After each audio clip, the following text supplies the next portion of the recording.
ನಮಸ್ಕಾರ ಎಲ್ಲರಿಗೂ. ಬೆಳಗ್ಗೆನೇದು ಹೊಲಕ್ಕೆ ಬಂದಿದ್ದೆ. ಮೋಟ್ರ್ ಆನ್ ಮಾಡಿದ್ರೆ ಮೋಟ್ರ್ ಆನ್ ಆಗಲ್ಲ. ಯಾಕಪ್ಪ ಅಂದ್ರೆ ಕರೆಂಟ್ ಇರಲ್ಲ. ಕರೆಂಟ್ ಇತ್ತು, ನಮ್ಮ ಲೈನ್ ಮಾತ್ರ ಇರಲ್ಲ. ಯಾಕಂದ್ರೆ ಫುಲ್ ಟ್ರಬಲ್ ಐತೆ ನಮ್ಮ ಲೈನ್. ಹಂಗಾಗಿ ಮನೆ ಬಂದು ಊಟ ಮಾಡ್ಕೊಂಡು ಸೀದಾ ಹುಡುಗನ್ ಕರ್ಕೊಂಡು ಕೆಲಸ ಕೊಟ್ಟೆ. ಇವತ್ತಿನ ಕೆಲಸ ಎಲ್ಲಪ್ಪ ಅಂದ್ರೆ ಮಲಿಗನಹಳ್ಳಿಗೆ. ಈ ಮಲಿಗನಹಳ್ಳಿ ತೀರ್ಥರಾಮೇಶ್ವರ ಬೆಳಗುತ್ತಿ ಈ ಕಡೆ ಹೋಗ್ಬೇಕಂದ್ರೆ ಏನಂತಾರ ಚಂದ. ಯಾಕಂದ್ರೆ ಇಲ್ಲೇ ಹೋಗ್ತಾ 108 ಲಿಂಗಗಳು ಪ್ರತಿಷ್ಠಾಪನೆ ಆಗಿರೋ ಕರಡಿಕಲ್ ಗುಡ್ಡ ಕೂಡ ಇಲ್ಲೇ ಬರ್ತೈತಿ. ಈ ಭಾಗಕ್ಕೆ ಅರೆ ಮಲೆನಾಡು ಅಂತಾನು ಕೂಡ ಕರೀತಾರೆ. ಯಾಕಂದ್ರೆ ಇಲ್ಲಿಂದ ಮಲೆನಾಡು ಹೆಬ್ಬಾಗಿಲು ಶಿವಮೊಗ್ಗ ಕೂಡ ಹತ್ರ ಆಗ್ತತಿ. ಆಮೇಲೆ ಹಂಗ ನಾವು ಕೆಲಸ ಮಾಡ್ಬೇಕಾದ್ರೆ ಬಿಲ್ಡಿಂಗ್ ಹತ್ರ ಬಂದ್ವಿ. ಈ ಬಿಲ್ಡಿಂಗ್ ನಮ್ಮ ಅಣ್ಣಾರು ಕಟ್ಸ್ತಿದಾರೆ. ಇಲ್ಲಿನ ಕೆಲಸ ಏನಪ್ಪಾ ಅಂದ್ರೆ ಫಿಟ್ ಗುಂಡಿಗೆ ಪೈಪ್ ಇವಾಗಲೇ ಹಾಕ್ಯಂತಿದ್ದೆ.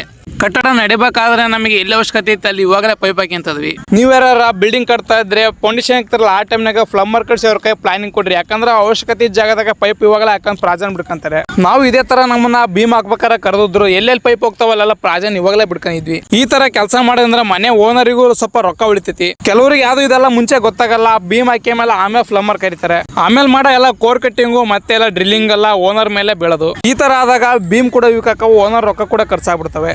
ಇದೇ ಉದ್ದೇಶಕ್ಕೆ ಹೇಳ್ತದೆ, ನೀವು ಯಾರು ಬಿಲ್ಡಿಂಗ್ ಕಟ್ತಾ ಇದ್ರು ಹತ್ರ ಈಗ ಪ್ಲಂಬರ್ ಕರೆದು ಪ್ಲಾನಿಂಗ್ ಕೊಡ್ರಿ. ಅವಾಗ ಅವರಿಗೆ ಎಲ್ಲೆಲ್ಲಿ ಬೇಕಲ್ಲಿ ಪ್ರಾಜನ್ ಎಲ್ಲ ಬಿಡ್ಕೊಂಡ್ಬಿಡ್ತಾರೆ. ಈ ತರ ಮಾಡೋದ್ರಿಂದ ಒಡೆಯೋದೆಲ್ಲ ತಪ್ಪೈತಿ. ಆಮೇಲೆ ಓನರ್ಗೂ ಸ್ವಲ್ಪ ರೊಕ್ಕ ಉಳಿತೈತಿ. ಪ್ಲಂಬರ್ ಕೂಡ ಇಡೇ ಟೈಮ್ನಾಗ ಕೆಲಸ ಕೂಡ ಈಜಿ ಮಾಡ್ಕೊಂತಾರೆ. ನಿಮ್ಮ ಸ್ನೇಹಿತರು ಮನೆ ಕಟ್ಟಿದ್ರೆ ವಿಡಿಯೋ ಅವರಿಗೆ ಶೇರ್ ಮಾಡಿ, ಅವರಿಗೆ ಯೂಸ್ ಆಗುತ್ತೆ. ಇಷ್ಟು ಹೇಳ್ತಾ ಇವತ್ತಿನ ನಮಸ್ಕಾರ.